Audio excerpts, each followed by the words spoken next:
ভারতের মহারাষ্ট্র জুড়ে এখন আকস্মিক দুর্ঘটনা আর উপমুখ্যমন্ত্রীর প্রাণহানির ঘটনার শোক। দেশটির রাজনৈতিক অঙ্গনেও এই দুর্ঘটনার প্রভাব কম পড়েনি। বুধবার সকালের উড়োজাহাজ দুর্ঘটনা যেমন অজিত পাওয়ারকে কেড়ে নিয়েছে, তেমনি আবার সামনে এনেছে প্রভাবশালী এই নেতার জীবনের আলোচিত সমালোচিত অধ্যায়টিকেও। আর সেই অধ্যায়ের গুরুত্বপূর্ণ অংশ নিহত অজিত পাওয়ারের চাচা, ভারতের আরেক প্রভাবশালী নেতা শরদ পাওয়ার। অজিত পাওয়ারের রাজনীতির হাতেখড়ি হয়েছিল এই চাচার হাত ধরেই। জীবনের কঠিনতম দুঃসময়ে এই চাচা ছিলেন তার সবচেয়ে বড় ভরসার জায়গা। জীবনের আরেক পর্বে সেই চাচা ভাতিজার সম্পর্কই হয়েছিল রাজনৈতিক প্রতিদ্বন্দ্বী হিসেবে। তবে আজ যখন প্রতিদ্বন্দ্বী নয়, চলে গেলেন সন্তানতুল্য স্নেহের অজিত পাওয়ার, তখন কি ভাবছেন শরদ পাওয়ার?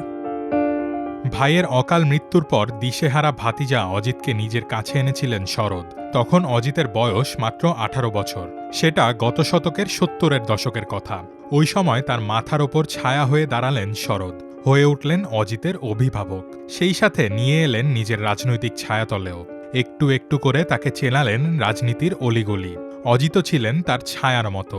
দীর্ঘদিন চাচার নেতৃত্বে ন্যাশনালিস্ট কংগ্রেস পার্টি বা এনসিপির রাজনীতি করেন অজিত। তবে সময়ের সঙ্গে সঙ্গে এই চাচা ভাতিজার রাজনীতির রসায়ন এলোমেলো হতে শুরু করে। 2019 সালে দলে ভাঙন ঘটিয়ে ভারতীয় জনতা পার্টির নেতৃত্বাধীন সরকারে যোগ দেন অজিত পাওয়ার। এনসিপিতে ভাঙনের পর শরদ পাওয়ার গোষ্ঠী আর অজিত পাওয়ার গোষ্ঠীর মধ্যে কারা দলের নাম এবং নির্বাচনী প্রতীক নিজেদের দখলে রাখতে পারবে তা নিয়েও দেখা দেয় দ্বন্দ্ব।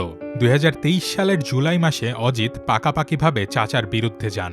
দল ভেঙে এনসিপির একটা বড় অংশ নিয়ে বিজেপি শিবসেনা জোটে যোগ দেন এবং উপমুখ্যমন্ত্রীর পদ পান অজিত পাওয়ার। ফলে রাজনৈতিক স্তরে তারা হয়ে উঠেছিলেন একজন আরেকজনের শত্রু। বুধবার দুর্ঘটনায় প্রাণ হারানো অজিত পাওয়ার কয়েকবারই জানিয়েছিলেন একজন রাজনীতিবিদ হিসেবে তিনি মুখ্যমন্ত্রী হতে চান। তবে তার অভিযোগ ছিল নিজের চাচাকে নিয়ে। অজিত পাওয়ার মনে করতেন চাচা শরদ পাওয়ারের বিরোধিতাই তাকে মুখ্যমন্ত্রী হতে দিচ্ছে না। বুধবার এই দুই জটিল রসায়নের সম্পর্কের মধ্যকার রাজনৈতিক হিসাব নিকাশের বোঝাপড়া শেষ হয়ে গেল কয়েক মিনিটের দুর্ঘটনায়।